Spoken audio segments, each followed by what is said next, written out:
So basically हम लोग पिछले 5-6 टर्म से आइडेंटिटीज पढ़ रहे हैं, पर अभी तक हमने पॉलिनोमियल का बेसिक क्या होता है वही नहीं पढ़ा है। तो आज हम लोग आएंगे बिल्कुल पॉलिनोमियल के बेसिक्स पे, बिल्कुल स्टार्ट से स्टार्ट करेंगे पॉलिनोमियल, क्योंकि हम लोगों ने पहले आइडेंटिटीज वाला पार्ट ले लिया था, इसलिए मैं बेसिक पे ज़्यादा गया नहीं था। पॉलिनोमियल्स की हम लोग बात करें बेटा, तो बेसिकली क्या होता है कि पॉलिनोमियल किसको बोलते हैं? तो पॉलिनोमियल बेसिकली उसको बोलते हैं जिसमें आता है वेरिएबल। जिसमें क्या आता है? वेरिएबल। जैसे आप लोगों ने है ना पिछले साल पढ़ा होगा linear equation in one variable. Linear equation in one variable जैसे आप समझने की कोशिश कीजिए प्लीज। 2x - 5 = 0, ये एक तरह का पॉलिनोमियल है। 3x² - 5x + 2 = 0, ये एक तरह का पॉलिनोमियल है। 6x³ - 3x² + 0 या +2 = 0, ये एक तरह का पॉलिनोमियल है।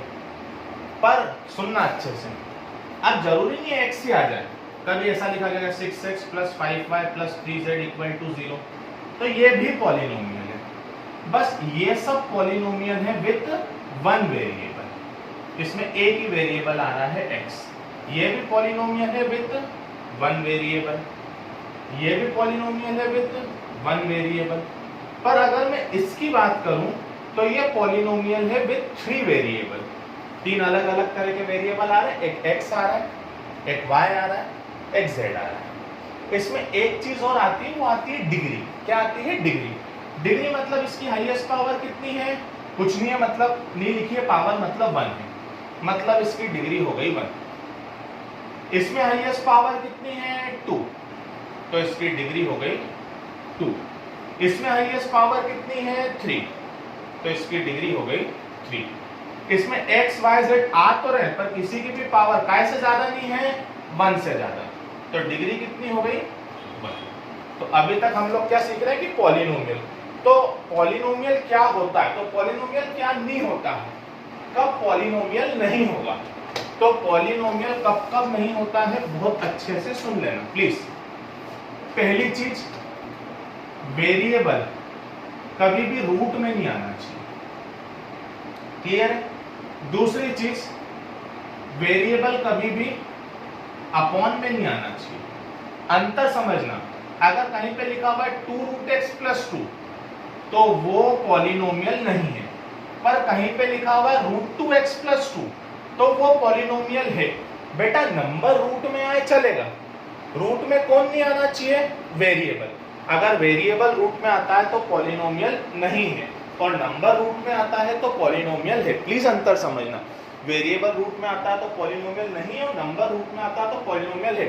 ऐसे ही अगर कहीं पे लिखा हुआ है 2/x + 2 और कहीं पे लिखा हुआ है x/2 + 2 तो ये पॉलिनोमियल नहीं है और ये पॉलिनोमियल है। क्लियर है ये चीज? तो अपॉन में कौन नहीं आना चाहिए? वेरिएबल। नंबर अपॉन में आएगा चलेगा, ये पहली चीज। ये दूसरी चीज। तीसरी चीज, कभी भी वेरिएबल की पावर फ्रैक्शन में नहीं होना चाहिए। काय में नहीं होना चाहिए? फ्रैक्शन, कि x की पावर 1/2 + 2 तो ये पॉलिनोमियल नहीं है। पर कहीं पे लिखा हुआ x + 2 की पावर 1/2 तो ये पॉलिनोमियल है। तो ये 3-4 बेसिक चीजें होती है, इसके और इसके मतलब में है कोई बहुत ज्यादा अंतर नहीं रहता है, पर ये 3 बेसिक चीजें रहती है। तो क्लियर है कब पॉलिनोमियल रहेगा और कब पॉलिनोमियल नहीं रहेगा। तो ये चीज बहुत अच्छे से ध्यान रखना, कब पॉलिनोमियल रहेगा और कब पॉलिनोमियल नहीं रहेगा। इससे आगे हम लोग कंटिन्यू करें तो अगली चीज मैंने आपको बताई डिग्री। तो एक चीज ध्यान रखना, जब भी डिग्री मतलब क्या होती है? डिग्री मतलब होती है हाईएस्ट पावर। क्या होती है? Highest power. जैसे कहीं पे लिखा हुआ 5x की पावर + 3x², तो इसकी डिग्री कितनी हो गई? 4। कहीं पे लिखा हुआ है 2x की पावर 100, बस इतना ही क्वेश्चन है, तो इसकी डिग्री कितनी हो गई? 100। कहीं पे लिखा हुआ है 2x, पावर कुछ नहीं है मतलब 1 है, तो इसकी डिग्री हो गई 1। और कहीं पे लिखा हुआ है खाली 2, x लिखा ही नहीं है, तो इसका मतलब होता है इसकी डिग्री है 0। क्लियर है ये चीज? डिग्री क्या होती है? डिग्री होती है हाईएस्ट पावर। डिग्री क्या होती है? Highest power. क्लियर है ये चीज? अब एक चीज ध्यान रखना, जब भी किसी भी चीज की डिग्री होगी 1 तो उस तरह की इक्वेशन को अपन लोग बोलते हैं लीनियर इक्वेशन। अगर कभी भी किसी चीज की डिग्री होगी 2 तो उस तरह की इक्वेशन को हम लोग बोलते हैं क्वाड्रेटिक इक्वेशन। कभी भी किसी भी चीज की डिग्री होगी 3 तो उस तरह की इक्वेशन को हम लोग बोलते हैं क्यूबिक इक्वेशन। और कभी भी किसी भी चीज की डिग्री होगी 4 तो उसको हम लोग बोलते हैं बाय क्वाड्रेटिक इक्वेशन। तो linear equation, quadratic equation, cubic equation, by quadratic equation. इससे ऊपर तो वो नॉर्मल जनरल पॉलिनोमियल में चला जाएगा। इनफैक्ट एनसीईआरटी में तो डिग्री 4 भी नहीं मिलेगी आपको। एनसीईआरटी में आपको मेनली मिलेगी डिग्री 1, 2 और 3। तो डिग्री आप किसी भी चीज की बता सकते हैं। क्लियर है ये चीज? क्लियर है ये चीज? अगली चीज आती है मोनोमियल, बाइनोमियल और ट्राइनोमियल। एक ही एग्जांपल में सारे चीजें समझाने की कोशिश करूंगा। कहीं पे लिखा हुआ है 3xyz, बीच में प्लस माइनस का साइन है, आगे माइनस का भी साइन है, उससे भी कोई मतलब नहीं। तो ये पूरी एक ही टर्म है, ये पूरी एक ही टर्म है, मतलब ये आती है मोनोमियल के अंतर्गत। अगर इसके बीच में कहीं पे एक प्लस या माइनस लगा दो तो ये कितनी टर्म हो गई? 2 टर्म। तो ये काय के अंतर्गत आएगी?